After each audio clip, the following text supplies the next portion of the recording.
Hello, my name is Diane Pfister. I am the founder of Graced, and I want to thank you for taking the time to investigate this healing modality to see if it works for you.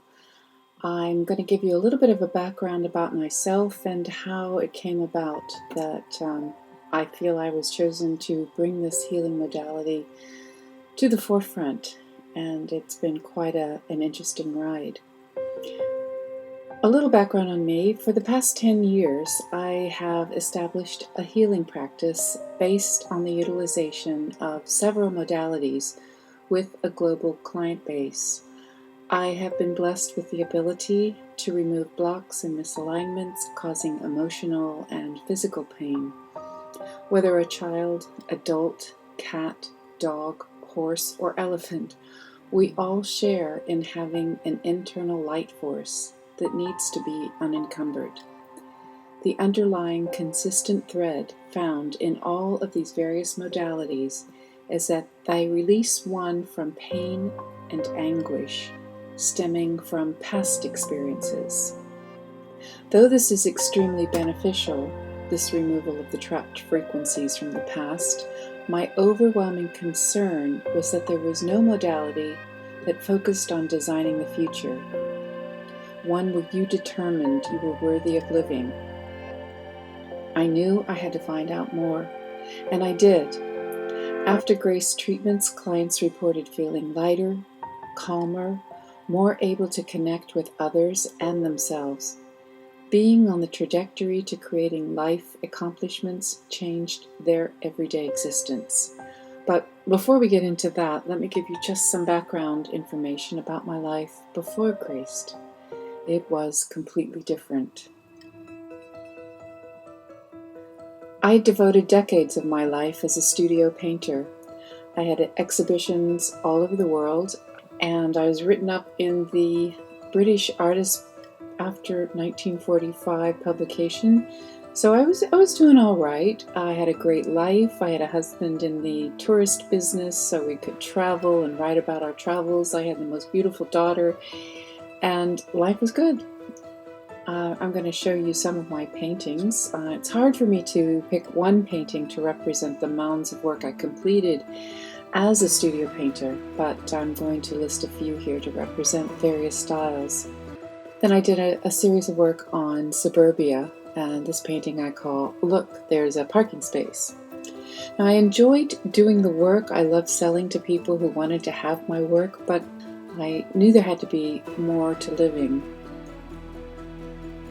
Some work that branched me off into this realm of thinking and philosophy was the series called Kimono. I loved to work with light and play with what was inside and outside. That's why the kimono fascinated me, because the idea of wearing a kimono was that you projected a beautiful scene and you walked around with that scene on your body, and it wasn't about your body. It's not like in the Western world where we have darts and buttons and lace and decorations, or just the vanity of showing off your silhouette. There's none of that with the kimono. So to me, it was the start to thinking spiritually. I also did a series of books that I called Accommodating Trees, in which I try to show how we let trees be who they're meant to be. I think it also symbolized children and then myself.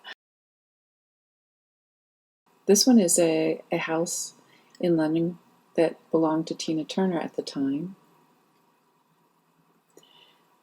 Then this beautiful life that I had suddenly changed in one day.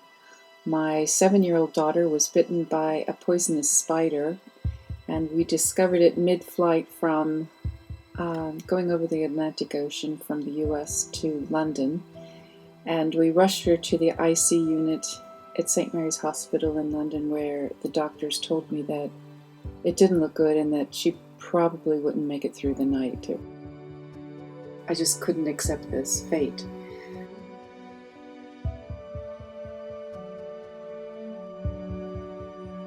But I found a man called Peter Bigfoot, who had devoted his life to preserving Native American remedies in Arizona, the mountains of a Cherokee reservation.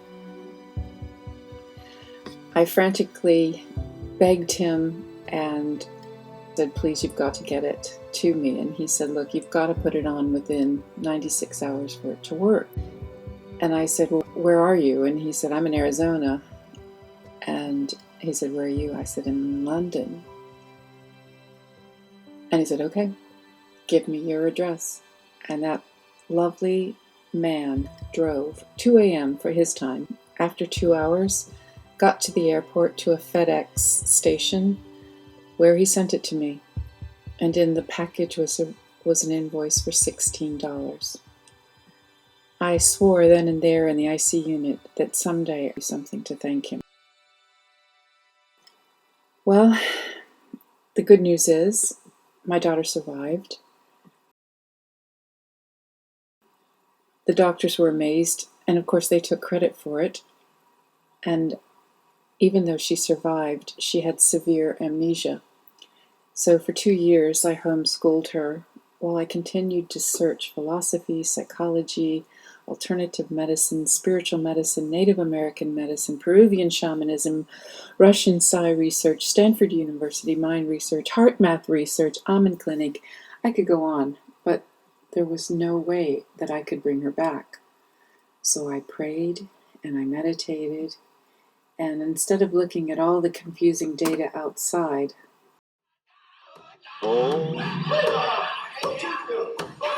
I looked inside for the answer. And while she slept, I started a book about the experience. That book is now on Amazon. I was lucky in that I got a grant that allowed me to do research into these Native American remedies, to document them, to document the work of Peter Bigfoot, so that by the time Rachel was well enough and she was 14, she and I went to the Rivas farm in Arizona. We met Peter Bigfoot and we interviewed him and we learned about the farm and his teaching philosophies and basically realized what it took to bring my daughter back. My hope is that the book will help the work of Peter Bigfoot becomes part of everyone's understanding, and that it opens the minds of people who experience this horrible affliction from these terrible spiders. Amputations, if not death, are the norm, and add to that medical bills in the tens of thousands for the owner. Compare that to this Native American remedy of just mixing a powder and putting it on the bite within 96 hours for 100% cure. It was an incredible healing tool, and it needed to be documented, and it needed to be explored. And I could see the pieces to create a healing method from all of this information in my mind, but it was just pieces, like a jigsaw puzzle. And I took all of this information, all of this research that I had observed trying to fix my daughter, and I focused on the ancient healing methods, and I noticed how different they were, how different the attitudes were to our present-day concept of just the mind, or even of healing. It grew into a process, and soon I realized it was not me creating this new modality. I was being used as a download, and I completely accepted it.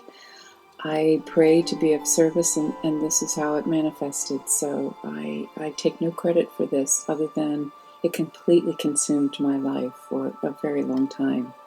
Pretty soon, the pieces fell into an integrated flowchart, and I was able to then take that flowchart and turn it into the modality you know as Graced. I realized that there was a cohesive plan that simplified energy healing from so totally different from anything we know on mainstream modalities. I realized monumental healing was not focused on undoing the past. It's about designing the future. I found it was truly effective. I was amazed how people who came to me with canes walked out unaided after one treatment. How migraines left in minutes. For many people I worked with, they sustained their new higher frequency, their understanding of joy, in the simplest of experiences, their health. I can best explain the process as a graced practitioner acts as a conduit, introducing people to the connection between an earthly realm and a higher spiritual vibration. Once the higher self trusts you, we can work at a lightning speed to remove the trauma and pain and rejoice it with joy by focusing on the future and designing it the way you want it. So, what's it like being a grace practitioner? Well, working as a grace practitioner gives you the intrinsic ability not only to heal yourself, but anyone else. As if that were not enough, you're in a very honored position to provide guidance to others. The people I met as a practitioner, well, they were and they are fascinating. The concept of knowing someone deeply changed in me.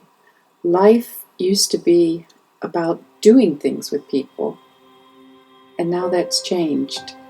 Now it's as though you're a part of people, and these people are accomplishing and happy and fulfilled. The difference is awe-inspiring. I know now it's more important to pay attention to how you feel when you're with people rather than what you're doing. That way you can see the inner workings. You perceive with increased awareness and clarity how things should be, and more importantly, how to get there. Surrounding yourself with joyous, successful people, whether physically or virtually, is a life changer for most. The development of Graced was a download, definitely a gift from a higher being who just knows we don't have time to waste. We need to make this world vibrate at a higher frequency with more joy and love and trust. Graced is the most miraculous, fast, simple, effective means of getting lives on track. Graced, 1, takes you from where you are to your heart's desire. 2, defines the trajectory to where you feel in your heart and you can articulate where you need to be. 3, you define the destination. 4, graced practitioners define what you need to have as a consistent frequency in order to be there at your destination. 5, graced practitioners identify and remove the blocks that are keeping you from being bathed in the flow of that frequency. 6, graced practitioners guide you to set your sights on making it happen. And finally, 7, you still need to make it happen. You still need to do the work. But the impediments are removed so that the flow can happen. That's the difference. So just imagine a world where we were taught to understand pain and its purpose, where we have the ability to learn its message and then let it go. We understand the impact of it and our God-given ability to self-heal. Imagine graced practitioners sharing and working with a medical doctor, each discussing the merits of a cohesive treatment plan